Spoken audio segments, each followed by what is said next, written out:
పార్టీల సభ్యులు మద్దతు పలికినారు. ఎప్పుడైతే గవర్నెన్స్ కేంద్రం వద్దకు పోయిందో అప్పుడు BJP party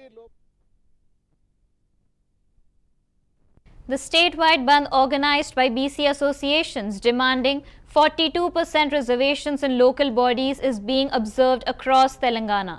TPCC President Mahesh Kumar Gaud participated in a rally organized by the Ambarpet Congress unit and paid floral tributes to Dr. B.R. Ambedkar's statue at Tangburn, expressing full support for the bandh.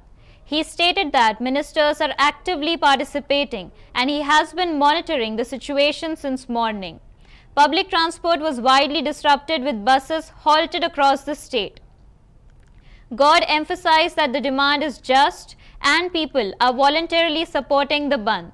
He asserted that Congress sincerity on BC reservations surpass all other parties and announced that Chief Minister Revanth Reddy will soon meet Prime Minister Modi to seek approval for the BC reservation bill. He added that the government is aiming to conduct elections with 42% BC quota and a final decision will be taken after reviewing feasibility.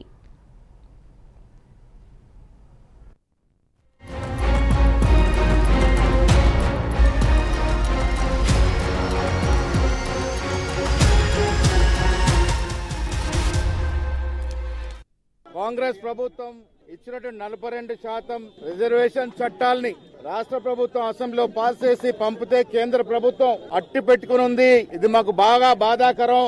ఎట్టి పరిస్థితుల్లో సాధించుకునే విధంగా సాకారం చేయాల్సిందిగా ఆశీర్వదించాల్సిందిగా doctor BR Ambedkar గారికి విన్నవించుకోవడానికి వచ్చినాం. ఇక్కడికి కాంగ్రెస్ ప్రభుత్వ చిత్తశుద్దితో రేవంత్ రెడ్డి గారి నాయకత్వంలో అసెంబ్లీలో 2 చట్టాలు తెస్తే ఆనాడు అన్ని పార్టీల సభ్యులు మద్దతు పలికినారు. ఎప్పుడైతే గవర్నెన్స్ కేంద్రం వద్దకు పోయిందో అప్పుడు బీజేపీ పార్టీ లోపాయకారి బీఆర్ఎస్ ఒప్పందంలో రిజర్వేషన్ కి చట్టబద్దత వస్తే కాంగ్రెస్ పార్టీకి పేరు వస్తుందని ఈ చట్టాన్ని తొక్కిపెట్టే ప్రయత్నం చేస్తా ఉన్నాయి. ఆ తర్వాత ఒక ఆర్డినెన్స్ ఇచ్చాం. కేసీఆర్ విధించిన క్యాప్ను తొలగిస్తూ మళ్ళొక చట్టం తెచ్చాం, జీవో ఇచ్చాం. మా చిత్తశుద్దితో అన్ని ప్రయత్నాలు చేస్తా ఉన్నాం, ముందు కూడా చేస్తాం. అన్నిట్లో అడ్డంకులు వస్తున్న ఈ వేళ అంబేద్కర్ గారి ఆశీర్వాదం కోసం ఈ 42% రిజర్వేషన్ ముందుకు పోవాలని, వారి ఆశీర్వాదం ఉండాలని అంబేద్కర్ గారికి విన్నవించుకోవడానికి వచ్చినాం. కేంద్రంలో బీజేపీ ప్రభుత్వం, ఇక్కడ బీఆర్ఎస్ ఎంపీలు, బీజేపీ ఎంపీలు, బీజేపీ ఎమ్మెల్యేలు చిత్తశుద్ధి ఉంటే ఇది సాకారమయ్యే అవకాశం ఉన్నప్పటికీ కూడా వారికి చిత్తశుద్ధి లోపించింది. దీనికి ముందుకు పోవట్లే. వీళ్ళ బంద్లో పాల్గొన్నారు, శుభం.